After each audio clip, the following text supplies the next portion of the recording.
안녕하세요. 주식유치원 야노주입니다. 5월 23일 월요일 조금 늦은 오늘의 경제 뉴스 시작할게요. 자, 오늘 뉴스가 늦어진 이유 바로 손흥민 선수의 골든부츠 소식을 제가 새벽에 보느라 오늘 영상이 조금 늦어졌습니다. 손흥민 선수의 골든부츠 수상 다시 한번 축하드리고요. 본격적으로 23일 월요일 아침 경제 뉴스 살펴볼게요. 먼저 첫 번째, 지난주 금요일 미국 증시 마감 현황 살펴봅니다. 두 번째, 이번 주에는 어떤 주요 증시 일정이 있는지 살펴보고요. 세 번째, 한미 정상회담에서 어떤 기업들의 투자 발표가 나왔는지. 네 번째, KB 국민은행이 예대금리를 2% 이상 벌렸다고 합니다. 마지막으로 다섯 번째, 이번 주에 공모주 일정은 어떤 게 있는지 살펴볼게요.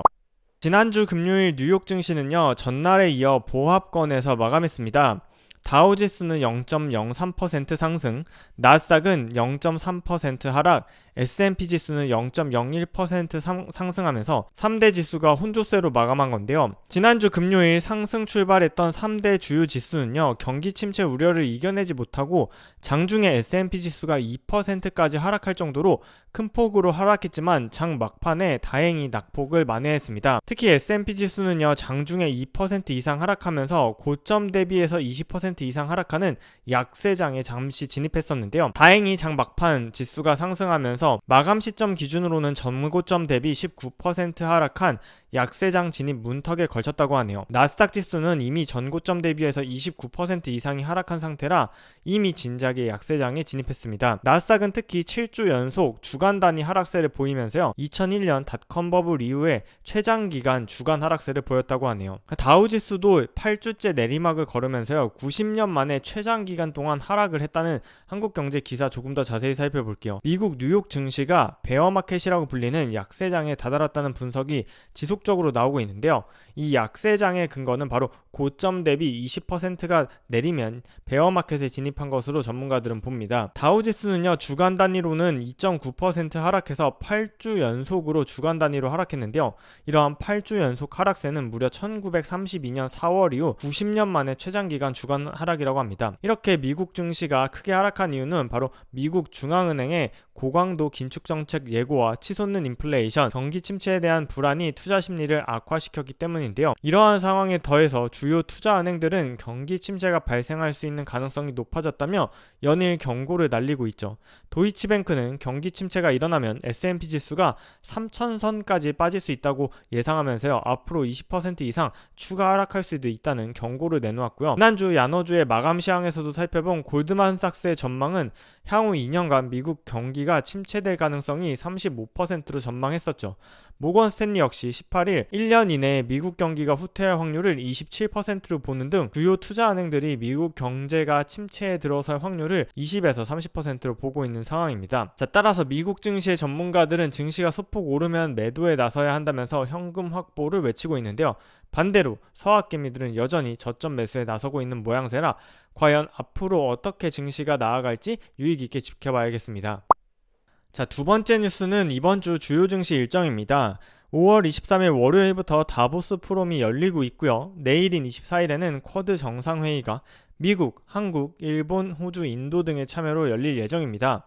특히 중요한 건 26일 일정인데요. 26일에는 한국은행의 금융통화위원회가 있고 5월 FOMC 의사록이 공개될 예정이라 금리 이벤트가 예정되어 있죠. 이번 주 26일 한국은행의 금통위에서는 금리 인상은 이미 기정사실화되어 있고요. 금리 인상을 25bp를 할지 아니면 빅스텝인 50bp를 할지가 주요 관전 포인트가 될 것으로 보입니다. 또한 같은 날 공개될 5월 FOMC 회의록을 통해서 앞으로 연준이 금리 인상을 75bp를 하게 될지, 기준금리를 어떻게 올리는 경로는 어떻게 될지 연준 위원들의 의견을 확인하는 것도 투자자들이 주의 깊게 살펴볼 이벤트로 보입니다. 전문가들은 현재 지수에서 저가 매수에 대한 반등세와 인플레이션으로 인한 경기 침체 우려 사이를 증시가 왔다 갔다 하면서 변동성 장세가 이어질 거라고 전망했네요.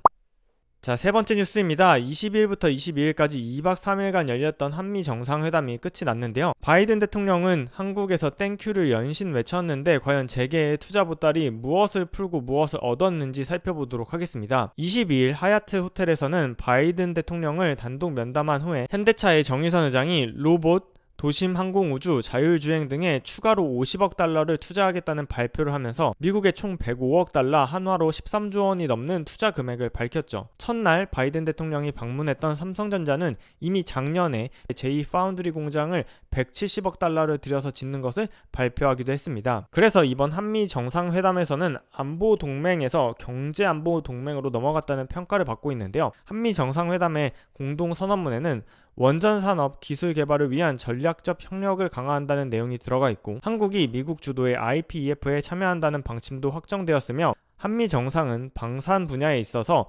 FTA라고 불리는 국방 상호 조약 협정 체결을 위한 논의를 시작하기로 발표했습니다. 특히 주목을 받았던 한미 통화 스와프는요, 한미 정상회담의 공동 선언문에서 외환 시장과 관련된 동향을 긴밀히 협력하겠다는 내용은 들어가 있지만, 기대를 모았던 한미 통화 스와프 상설화 방안에 대해서는 논의 테이블에서 배제된 것으로 알려졌습니다. 이에 대해서 청와대에서는 미국이 중앙은행의 독립성을 강조하기 때문에 미국 정부 입장에서 통화 스와프를 강행하기는 어려웠다는 입장을 밝히기도 했는데요. 다만 한미 정상이 외환 시장과 관련해서 수시 공조를 확대하겠다고 논의한 만큼 환율의 급등세는 진정될 것으로 많은 외환 전문가들은 보고 있습니다. 현대자동차와 삼성전자 외에도 많은 기업들이 미국의 투자 계획을 발표했는데요. 하나솔루션은 비즈니스 라운드 테이블에서 양국 간 태양광 사업 협력 강화를 발표하면서 최근에 미국에 약 2천억 원을 추가 투자해 1.4기가와트 규모의 태양광 모듈 공장을 건설하겠다고 밝혔고요. 세계 최대 온라인 동영상 서비스 기업인 넷플릭스가 자회사인 스캔라인 VFX를 통해서 6년간 약 1,200억 원을 국내 아시아 최초의 특수효과 영화 제작 시설을 설립하는 데 투자하겠다고 밝히면서 지난 금요일 VFX 관련주들이 큰 폭의 상승세를 보이기도 했습니다. 네 번째 뉴스입니다. 국민은행의 예대금리 차이가요, 8년 만에 무려 2%를 넘었다고 합니다. 국민은행의 올해 1분기 예대금리 차는 8년 만에 2.02%를 기록해서요, 경쟁사인 신한은행의 1.87%는 물론 하나은행의 1.82%, 우리은행의 1.47%와도 격차가 크게 벌어졌다고 합니다.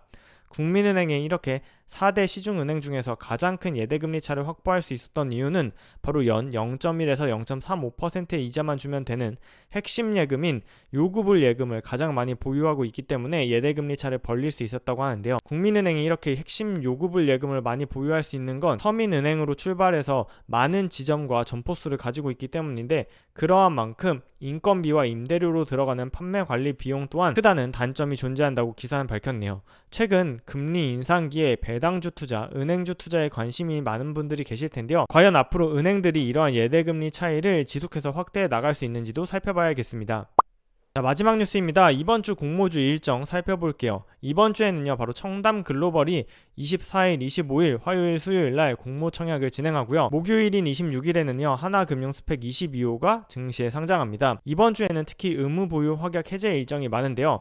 퓨런티어의 경우에는 3개월 확약 해제 물량이 발행 주식수의 1.7%에 달하는데, 오늘 월요일날 3개월 확약이 진행되고요. RBW 마인즈랩도 6개월 확약 물량이 해제되며, VC는 3개월 확약 물량이 화요일날 해제되는 등 의무보유 확약 해제가 되는 공모주들이 많으니까 이러한 점 잘 챙겨보셔야겠습니다. 자, 늘 말씀드리지만 본 영상에서 언급한 종목의 매수 매도 추천이 아니라는 점 다시 한번 강조드립니다. 자, 23일 월요일 오늘의 경제 뉴스는 여기까지입니다. 저희 안어주는 오늘의 마감 시황으로 돌아올게요. 그럼 오후에 만나요. 안녕.